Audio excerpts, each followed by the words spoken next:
हर खबर पर पैनी नजर, हर मुद्दे पर सटीक वार, यही है सिटी न्यूज की पहचान।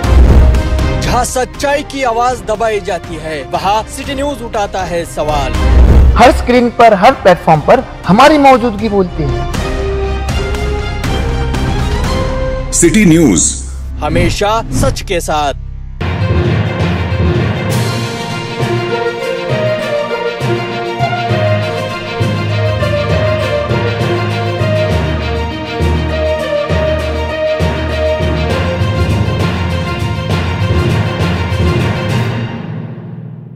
नमस्कार, सिटी न्यूजमध्ये आपले स्वागत आहे। आपण बघत आहात दुपारच्या बातम्यांमध्ये आतापर्यंतच्या घडामोडी।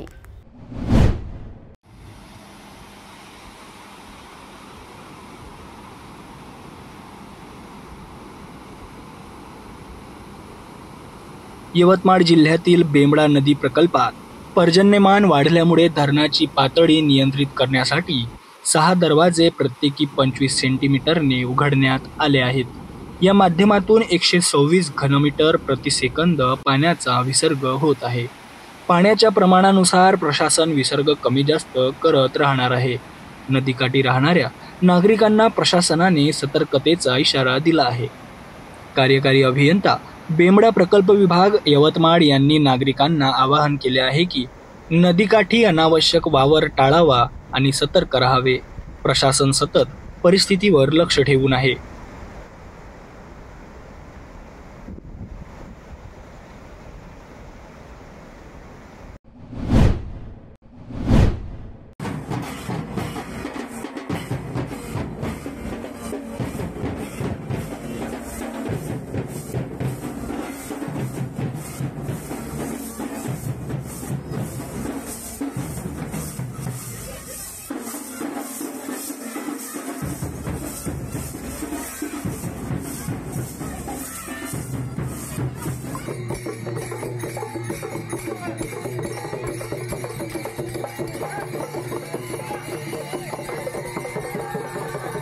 भोकरदन तालुक्यातील धावडा गावामध्ये आज देशभक्तीचा एक अद्भुत सोहळा अनुभवायला मिळाला।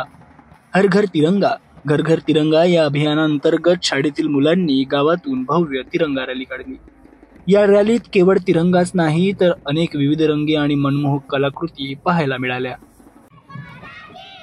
ढोल पथकाच्या गजरात, लेझिमच्या तालावर ही रॅली सुरू झाली। काही विद्यार्थ्यांनी सैनिक आणि पोलिसांच्या वेशभूषा परिधान केल्या होत्या, तर काहींनी भारताच्या विविधतेचे दर्शन घडविण्यासाठी अनेक राज्यांमधील लोकांच्या वेशभूषाही यात केल्या होत्या। आपल्या कृषीप्रधान देशाचे प्रतीक म्हणून एक बैलगाडी आणि शेतकरी यांचा सहभाग लक्षवेधी ठरला। वारकरी दिंडीने तर या रॅलीला एक वेगळीच आध्यात्मिक जोड दिली। जवळपास 1245 विद्यार्थी या रॅलीत सहभागी झाले होते। त्यांच्या हातात तिरंगा, चेहऱ्यावर देशभक्तीची चमक आणि मुखात वंदे मातरम आणि भारत माता की जयचा गजर घुमत होता। या रॅलीने केवळ गावकऱ्यांचे लक्ष वेधून घेतले नाही, तर प्रत्येकाच्या मनात राष्ट्राभिमान आणि एकतेची भावना जागृत केली। या कार्यक्रमाच्या शेवटी सामूहिक पसायदानाने रॅलीचा समारोप करण्यात आला।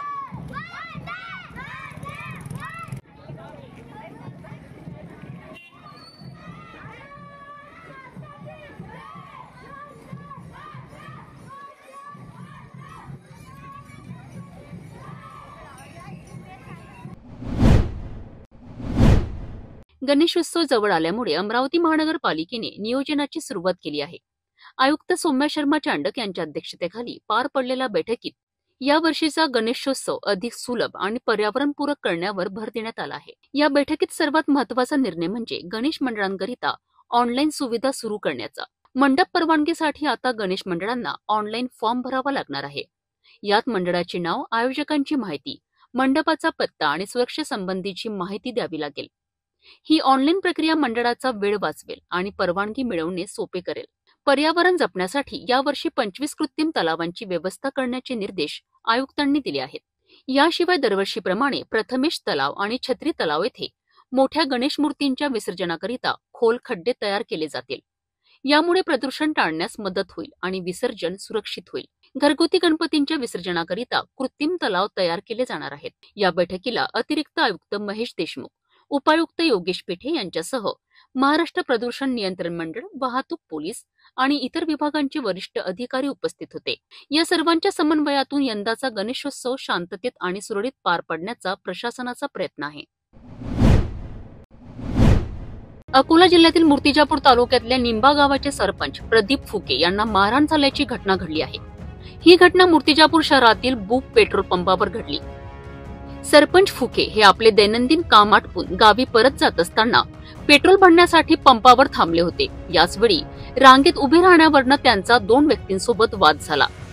हा किरकोळ वाद इतका वाढला की त्या 2 व्यक्तींनी सरपंच फुके यांना बेदम मारहाण केली. या मारहाणीत फुके गंभीर जखमी झाले आहेत. धक्कादायक बाब म्हणजे हा सर्व प्रकार पेट्रोल पंपावरील सीसीटीव्ही कॅमेऱ्यात स्पष्टपणे कैद झाला आहे. फुटेजमध्ये दिसत आहे की 2 व्यक्ती फुके यांना मारहाण करत आहेत आणि त्यांना वाचवण्याकरिता कोणीही पुढे येत नाहीये. या घटनेनंतर तातडीने मूर्तिजापूर शहर पोलीस ठाण्यात गुन्हा दाखल करण्यात आला आहे. पोलिसांनी सीसीटीव्ही फुटेजच्या आधारे तपास सुरू केला असून आरोपींचा शोध घेत आहेत. मात्र एका लोकप्रतिनिधीला भर चौकात अशा प्रकारे मारहाण झाल्याने नागरिकांमध्ये संतापाचे वातावरण आहे. या घटनेने गावातील आणि परिसरातील लोकांमध्ये भीतीचे वातावरण निर्माण झाले आहे. भेटू एका छोट्याशा विश्रांतीनंतर. आराधना फ्रेश स्टॉक सेल 1 ऑगस्ट ते 15 ऑगस्ट पासून मान्सून धमाका. 1 ऑगस्ट ते 15 ऑगस्ट स्वातंत्र्य दिनानिमित्त भव्य मान्सून सेल. डिझायनिंग साड्या, designing dress material, suiting, shirting, men's wear, ladies wear, kids wear आणि संपूर्ण लग्न बस्ता. ग्राहकांसाठी monsoon discount. Aradhana wholesale shopping mall, Jawahar gate road, Amravati. एक व्ह्यू प्लॉट सह मोजकेच प्लॉट शिल्लक. त्वरित संपर्क करा 9930706667 किंवा 7620433325 या क्रमांकावर. शादी और ब्याह की शुरुआत आराधना साड़ी के साथ. Aradhana wholesale shopping mall, L2 Bijland complex, Nandgaon Peth, Amravati. Jawahar road, Amravati. अमरावतीकरांसाठी सुवर्ण संधी. येणाऱ्या सणवारांच्या पर्वावर स्वतःला आणि स्वतःच्या घराला सजवा इंडियन हँडीक्राफ्ट्स अँड हँडलूम एक्स्पोच्या माध्यमातून. आपल्यासाठी घेऊन आले आहे काश्मीर ते कन्याकुमारी पर्यंत हस्तकलांच्या वस्तू. दैनंदिन जीवनामध्ये आवश्यक असलेल्या सर्वच वस्तू एकाच ठिकाणी. महिलांसाठी, पुरुषांसाठी आणि लहान मुलांसाठी, घरासाठी, ऑफिससाठी आकर्षक मजबूत फर्निचर, सोबतच किचन करिता विविध साहित्य, आणखी बरेच काही. तर वाट कसली बघताय, नक्कीच भेट द्या Indian handicrafts and handloom expo, Royal Enfield शोरूमच्या समोर, सातूर नाते, बडनेरा रोड, अमरावती. विश्रांतीनंतर पुन्हा आपले स्वागत. नागपूर शहर पोलीस आयुक्त डॉक्टर रवींद्र कुमार सिंगल यांच्या मार्गदर्शनाखाली ऑपरेशन शक्ती ही विशेष मोहीम राबविण्यात येत आहे. याचाच एक भाग म्हणून 12 ऑगस्ट रोजी पोलिसांनी धरमपेठ येथील लुक बुक माय इनर युनिसेक्स सलून या सलूनवर छापा टाकला. पोलिसांना गुप्त माहिती मिळाली होती की या सलूनच्या नावाखाली देह व्यापार चालवला जातो. मिळालेल्या माहितीनुसार पोलिसांनी तातडीने कारवाई करत घटनास्थळी छापा टाकला. यावेळी पोलिसांनी दीपा आनंद गोदडे नावाच्या एका आरोपी महिलेला अटक केली आहे. तर सलूनची मालक पूजा रक्षित जोशी फरार झाली आहे. या आरोपी महिला जास्त पैशांचे आमिष दाखवून गरजू मुलींना देह व्यापारात ढकलत होत्या. या कारवाईत पोलिसांनी 2 पीडित मुलींची सुटका केली आहे. घटनास्थळावरून एकूण 40,030 रुपयांचा मुद्देमाल जप्त करण्यात आला आहे. आरोपींविरुद्ध भारतीय न्याय संहितेच्या कलम 143(2) सह अनैतिक व्यापार प्रतिबंधक कायदा 1956च्या कलम 3, 4, 5, 7 अंतर्गत गुन्हा दाखल करण्यात आलाय. तर पुढील तपास पोलीस करीत आहेत. चांदूरबाजार तालुक्यातील एकमेव उर्दू सायन्स कॉलेजमध्ये फक्त 60 विद्यार्थ्यांना प्रवेशाची मर्यादा आहे. त्यामुळे 60 ते 70% गुण मिळवलेले विद्यार्थीही प्रवेशासाठी पात्र असूनही वंचित राहिले आहेत. मराठी व इंग्रजी माध्यमातील विद्यार्थ्यांसाठी देखील प्रवेश मिळत नसल्यामुळे विद्यार्थ्यांचे शिक्षण अडचणीत आले आहे.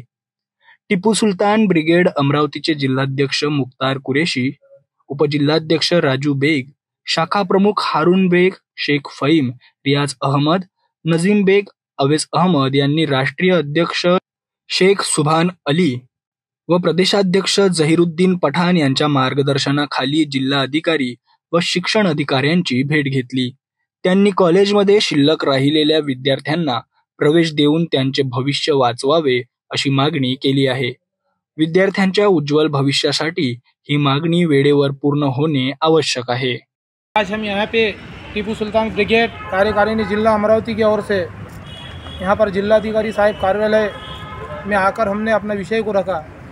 विषय कौन सा है कि शिक्षण से रिलेटेड विषय है कि जब बच्चे 10वीं तक का स्कूल पढ़कर 11वीं के एडमिशन के लिए जब यहाँ पर आते हैं स्कूलों में, साइंस कॉलेज पढ़ना चाहते हैं, अपना फ्यूचर उसमें देखना चाहते हैं, लेकिन ये साल जो है शासन ने 2025 में 11वीं के एडमिशन ऑनलाइन प्रोसीजर से करने की वजह से जो है चांदूर बाज़ार तालुके के लिए हम यहाँ पर आए. ये चांदूर बाज़ार तालुका जिला अमरावती, जहाँ पे एक नगर परिषद की साइंस कॉलेज की स्कूल है, और वहाँ पर जो है एक विचार करने की बात यह है कि नगर परिषद एक ऐसी स्कूल एक स्कूल चांदूर बाज़ार तालुके के अंदर है कि जहाँ पर बच्चों को 11वीं 12वीं साइंस करने के लिए एडमिशन लेना पड़ता था, और लेकिन ऑनलाइन प्रोसीजर होने की वजह से जो है आज वहाँ के बच्चों पर यह नौबत आए कि कम से कम 70 से 72% होने के बावजूद भी उन बच्चों को अभी तक 4 से 5 फेरियाँ पूरी हो चुकी है, लेकिन 5 फेरियाँ पूरी होने के बावजूद भी 75% होने के बावजूद भी जो है बच्चों को वहाँ पर अभी 11वीं की साइंस के लिए एडमिशन नहीं मिली है. इसलिए एक ख़ास करके उर्दू मीडियम पढ़ने वाले बच्चों के लिए एक बहुत गंभीर समस्या यहाँ पर तैयार हो चुकी है, और तकरीबन कोटा पूरा हो चुका है. 60 एडमिशन का कोटा पूरा हो चुका है, लेकिन अभी तक एडमिशन नहीं मिलने की वजह से जो है बच्चों के माँ बाप जो है बेचैन है, पालक वर्ग बेचैन है, जबकि वो बच्चों में अपना भविष्य देखना चाहते हैं, बच्चों में अपने अरमान देखना चाहते हैं, लेकिन यहाँ पर एडमिशन की एक फजीती होने की वजह से जो है उनके अरमानों पर पानी फिरता नज़र आ रहा है.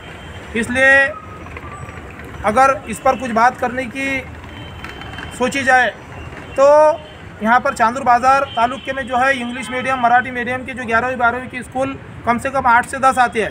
इसलिए बाकी मीडियम को जो है एक चांस बनता है ऑनलाइन प्रोसीजर होने के बावजूद भी, कि यहाँ नहीं तो वहाँ परसेंटेज के हिसाब से नंबर लग जाएगा. 8 से 10 स्कूलों में कहीं ना कहीं नंबर लग ही जाएगा, लेकिन मुस्लिम बच्चों के लिए यहाँ पर एक तरीके की बहुत बड़ी समस्या गंभीर तैयार हो चुकी है, क्योंकि उनको एक स्कूल के अंदर एजुकेशन लेना था, लेकिन ऑनलाइन प्रोसीजर की वजह से जो है 60 एडमिशन का वहाँ पर कोटा है, और बचे हुए 60 से 75% के आसपास के बच्चे भी जो है अभी तक एडमिशन उनको नहीं मिली है. इसलिए घर पे वो अपने इंतज़ार में बैठे हुए है.